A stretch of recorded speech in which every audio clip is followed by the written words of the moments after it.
Good afternoon. Excuse me. I'd like to start by saying a few words about the ransomware cyber attack currently impacting Colonial Pipeline. This is something that our administration, has been tracking extremely carefully, and I have been personally briefed every day. The Department of Energy is working directly with Colonial to get the pipelines back online and operating at full capacity as quickly and safely as possible.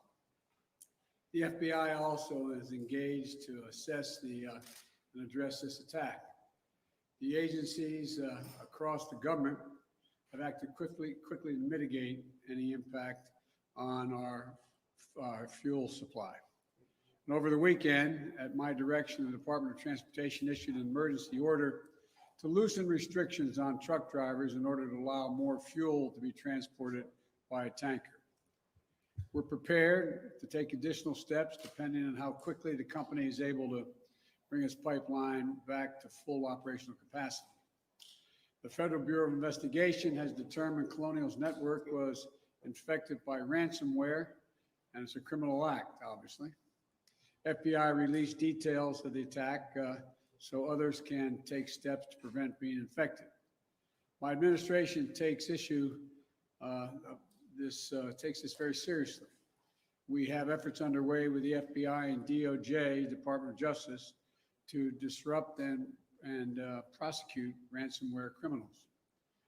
And my administration will be pursuing a global effort of ransomware attacks by transnational criminals who often use global money laundering networks to carry them out. My administration is also committed to safeguarding our critical infrastructure, much of which is privately owned and managed like Colonial. Private entities are making their own determination on cybersecurity, so to jumpstart greater private sector investment in cybersecurity, we launched a new public-private initiative in April. It begins with a 100-day sprint to improve cybersecurity in the electric sector. And we'll follow that with similar initiatives in natural gas pipelines, water, and other sectors. In addition to companies stepping up, we need to invest to safeguard our critical infrastructure. That's one of the many things my American Jobs Plan is designed to do. I also want to update the people on the progress that we've made in our recovery and the next steps that we're going to be taking. As we learned Friday, the economy created 266,000 jobs in April. In fact, altogether, since the time we took office, we've created more than 1.5 million jobs in the country.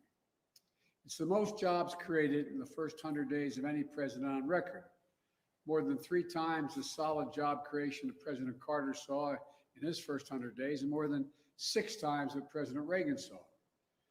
In the 3 months before I got here, our country was creating roughly 60,000 jobs a month. In the 3 months since we've gotten here, we've been creating on average 500,000 jobs per month. In the first quarter, our economy grew at 6.4% rate, outpacing the growth we're seeing from our friends in the Eurozone. Because of the American Rescue Plan, forecasters are projecting we'll see the fastest economic growth in nearly 40 years in months to come. We're moving in the right direction. So let's be clear, our economic plan is working. I never said, and no serious analyst ever suggested, that climbing out of the deep, deep hole our economy was in would be simple, easy, immediate, or perfectly steady. Remember, 22 million Americans lost their jobs in this pandemic. So, some months will exceed expectations, others will fall short. The question is, what is the trend line? Are we headed in the right direction? Are we taking the right steps to keep it going? And the answer clearly is yes. I also want to offer a bit more detail on the month's jobs numbers in particular. These monthly reports are a snapshot, as you all know. They take 1 week, a moment in time. Since this snapshot was taken around the week of April the 12th, since then, COVID-19 counts are down by more than 40% since then. And vaccination rates among working age Americans has roughly doubled since then. This survey was taken before every adult was eligible to be vaccinated. So back then, 18% of working age adults were fully vaccinated. Today, if it were taken, 34% are fully vaccinated. No wonder things in America feel better today than they did back when the survey was taken. With that context, here are the steps we're going to be taking to maintain our progress. First, today we're opening a portal for state and local governments to apply for the first funds from the American Rescue Plan. Because states and local governments have to balance their budgets, a lot of them had to lay off employees when the economy, state employees and local employees, when the economy slowed and tax revenues fell. We're talking about 1.3 million state and local employees out of work. Now the money we're going to be distributing now, is going to make it possible for an awful lot of educators, first responders, sanitation workers to go back to work. Second, this is a year-long program. Second, we're delivering assistance to tens of thousands of restaurants and bars across the country.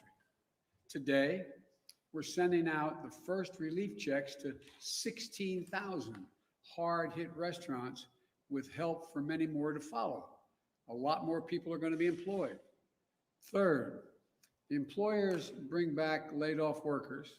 To help them do that, we're going to remind them that there is some programs they can take advantage of. For example, employers can hire back their laid-off workers part-time without those workers having to give up all their unemployment benefits.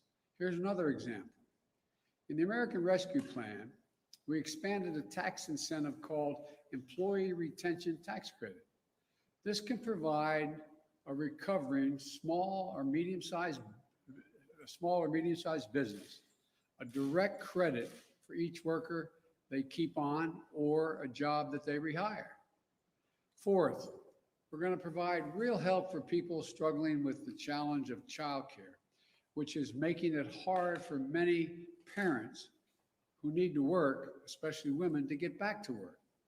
During this crisis, thousands of child care providers and centers were forced to close because they couldn't make ends meet with fewer students and higher costs to keep them safe.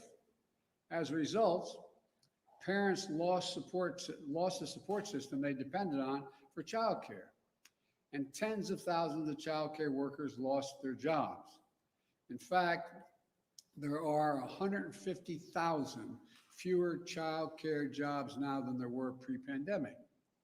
The American Rescue Plan has already allocated funds to states to address the immediate challenge to our economy and of too few child care operations.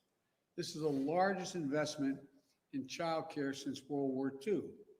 Today, my administration is releasing guidance to states to help get the funds they need out the door as quickly as possible to allow dramatic expansion and availability of child care in this country. With these funds, states can help hundreds of thousands of providers reopen and stay open and provide safe and healthy learning environments for more than 5 million children. These funds will also allow states to provide over 800,000 families with subsidies to pay for child care. Simply put, it's going to help working parents get back to work. This one-time investment is a real answer to a real problem our economy is facing right now. Well, look, fifth thing we're going to do, we're going to make it clear that anyone collecting unemployment who is offered a suitable job must take the job or lose their unemployment benefits. There are a few COVID-19 related exceptions so that people aren't forced to choose between their basic safety and a paycheck. But otherwise, that's the law. I know there's been a lot of discussion since Friday's report, that people are being paid to stay home rather than go to work.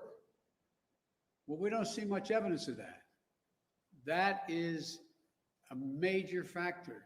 We don't see that, look, it's easy to say, the line has been, because of the generous unemployment benefits, that it's a major factor in labor shortages. Americans want to work. Americans want to work. As my dad used to say, a job's about a lot more than a paycheck. It's about your dignity, your place in the community, being able to look your kid in the eye and say everything's going to be okay. I think the people who claim Americans won't work, even if they find a good and fair opportunity, underestimate the American people.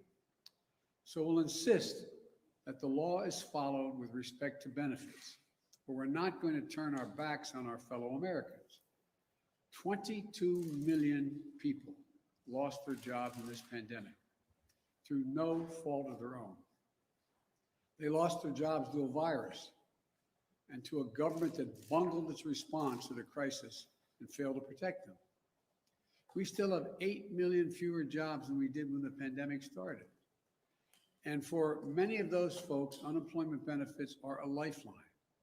No one should be allowed to game the system, and we'll insist the law is followed, but let's not take our eye off the ball. Families who are just trying to put food on the table, keep a roof over their head, they aren't the problem. We need to stay focused on the real problems in front of us, beating this pandemic and creating jobs. Again, the law is clear. If you're receiving unemployment benefits and you're offered a suitable job, you can't refuse that job and just keep getting the unemployment benefits. We're also working to overcome all the barriers that may be making it harder for people to get back to work.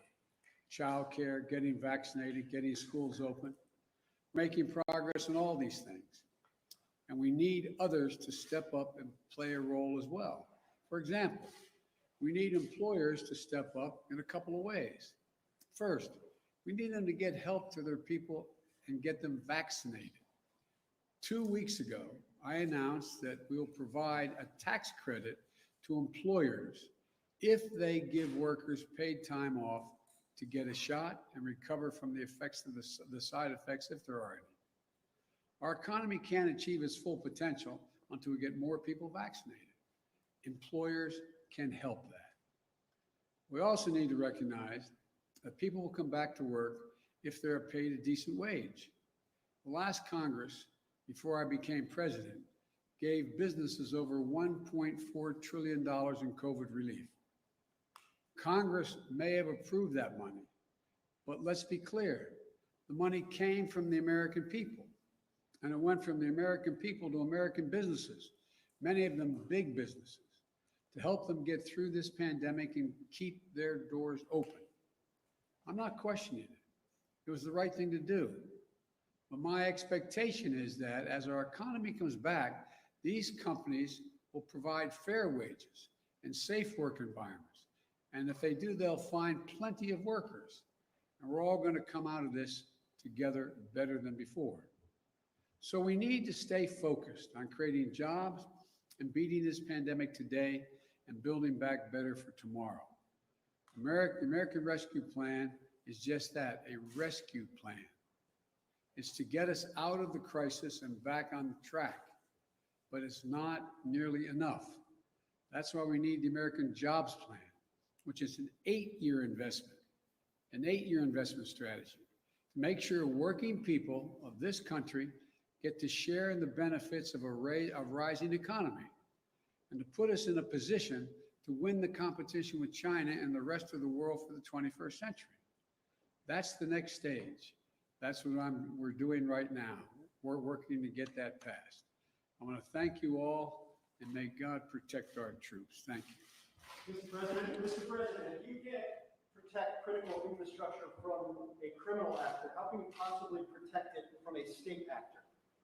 You can do both.